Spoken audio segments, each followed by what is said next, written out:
Voltamos com o Alerj Debate hoje falando a respeito da linha de crédito aprovada pelo governador Sérgio Cabral para a compra de instrumentos pelos músicos no Rio de Janeiro. Deputado, se um músico quer comprar uma guitarra e um violão, uma bateria e um violão, com essa linha de crédito ele consegue ou dá direito só a um instrumento? Quando nós fizemos o objetivo da lei era para comprar um instrumento. Mas a própria conversa aqui com o João Carlos, a ordem, eu acho que alguns tocam outros instrumentos, têm a sensibilidade para outros. Então, eu acho que a ordem, junto com a Secretaria de Estado de Fazenda, que vai regulamentar, pode atestar.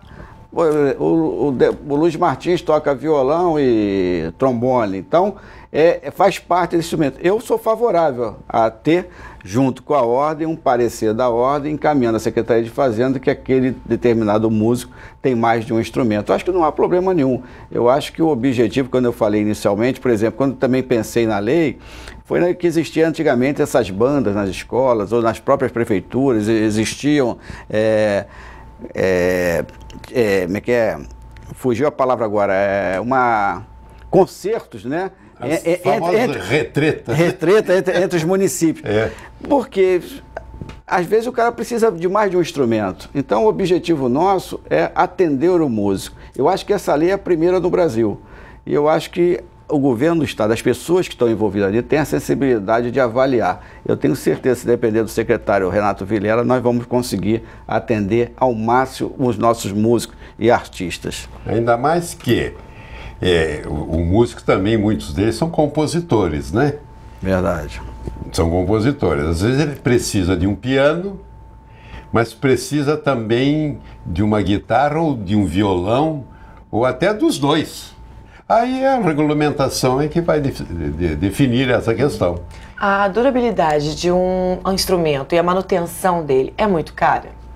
A manutenção não é cara, dependendo, né? Dependendo do instrumento. Por exemplo, uma corda de violino importada é bem cara. Mas dura mais. Dura mais, mas é bem cara e tem uma beleza diferente.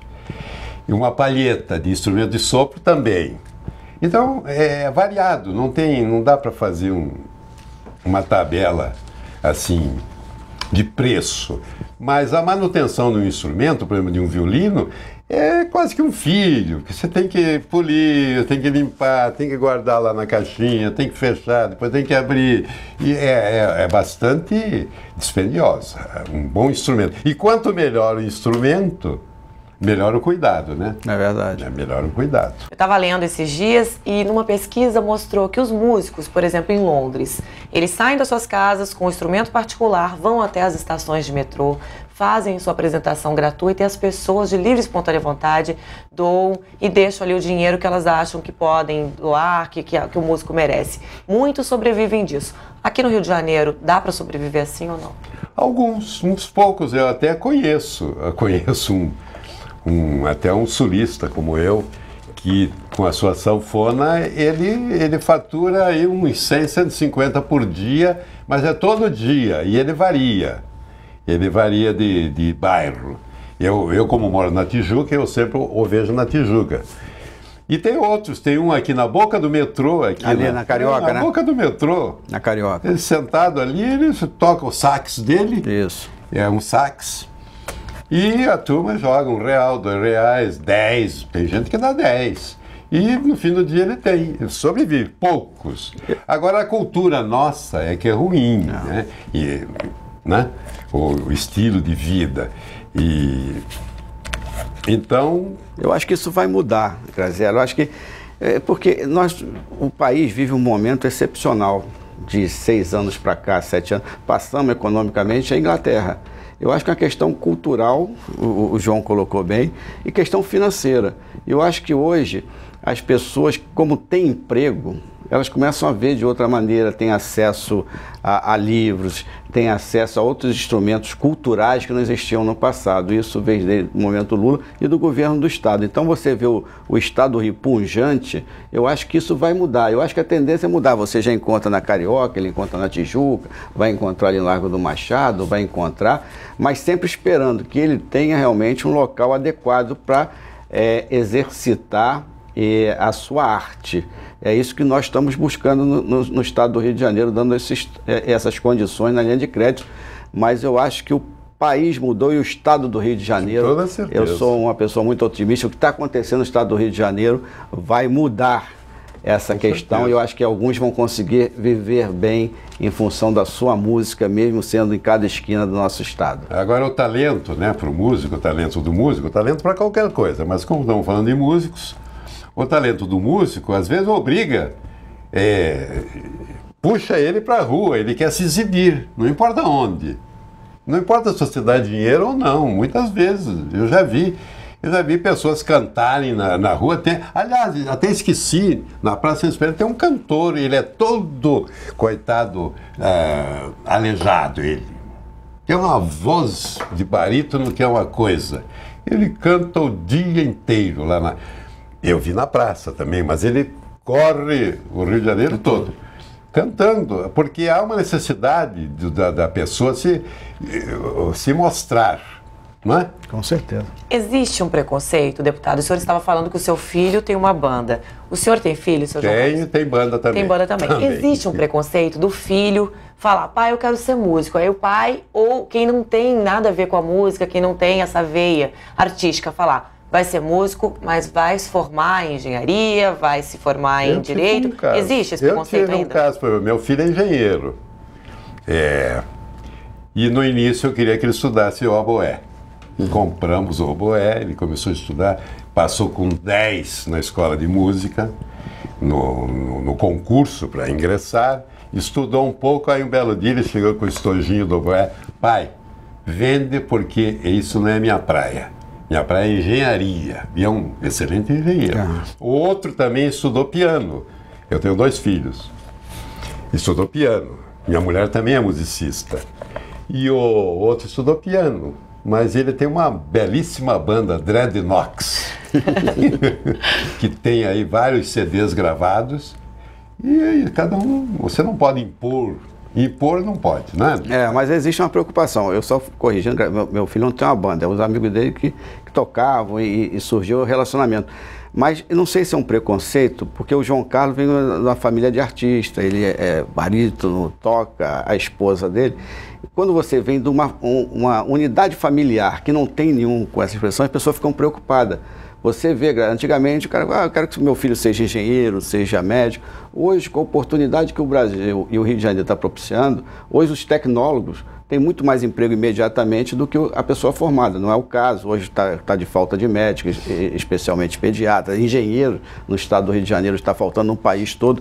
Mas não é um preconceito, é uma preocupação, né, do pai, da mãe, da família, sim, com o futuro do seu filho, entendeu? Então fica preocupado quando você, o João Carlos, da Ordem dos Músicos, fala que um músico ganha R$200, você tem um sindicato dos músicos falando que em média um músico ganha R$780 por mês, e aí você tem a questão de ter um futuro incerto, de ser 2% dos músicos que vão alcançar aquela faixa lá em cima como um jogador de futebol. Você põe 2% que ganham.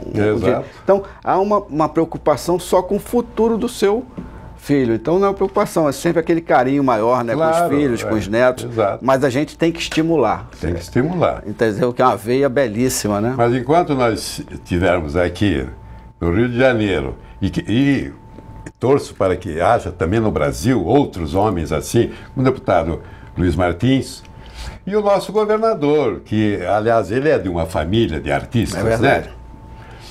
E que é aberto para essas negociações, é sensível a esse caso nosso, dos músicos. Eu estou falando nosso, porque ele é sensível a outras categorias também, obviamente.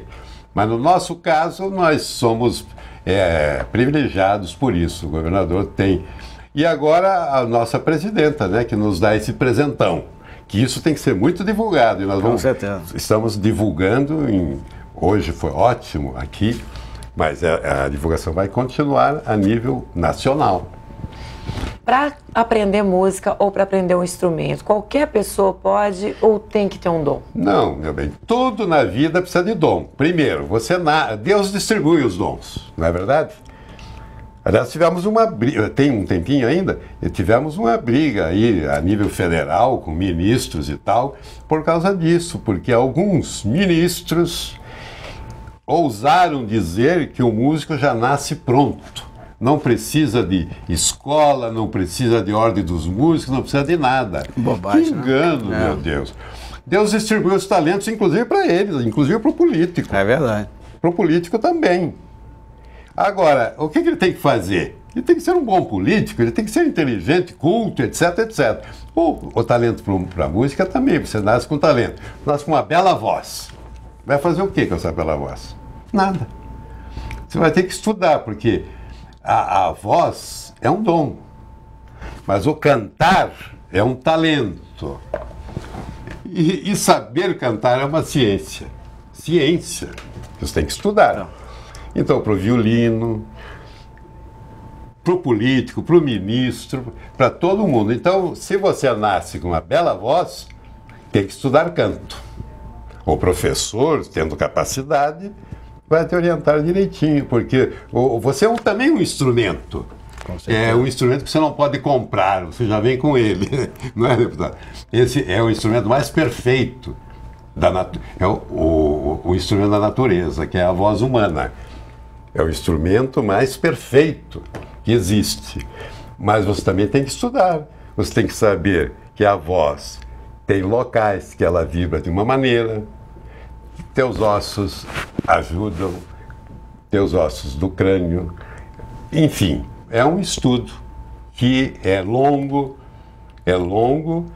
e todas as pessoas que você ouviu e gostou, estudaram canto. Até cantores populares. Porque mesmo cantores líricos famosos estudaram canto. Cantores populares famosos estudaram canto. Então, é o talento, a gente nasce. Aprimorar é um caminho. Esses dias eu estava vendo um desenho infantil e aí teve uma charadinha que falava assim: qual é o instrumento que você não pode nem ver nem tocar? É a voz. É a voz. E o professor de canto, ele trabalha com isso, com o invisível. Que eu jamais vou ver tuas cordas vocais, a não ser agora, através da fonoaudiologia, né? De vídeos e tal. Mas não, é uma coisa que você não vê, tem que transmitir assim. É como toda a cultura que a gente tem de séculos e séculos e séculos é transmitido de voz. Eu quero agradecer a participação do João Carlos, do deputado Luiz Martins, desejar boa sorte aí para a lei e também para os futuros projetos que virão. Para a Hora dos Músicos. Para a Hora dos Músicos. Com certeza. Muito obrigado. Se você também gostou e quiser rever este programa, você pode acessar o site www.tvalerj.tv. TV Alerj, o canal do povo fluminense. Obrigada pela sua companhia. Até o nosso próximo encontro.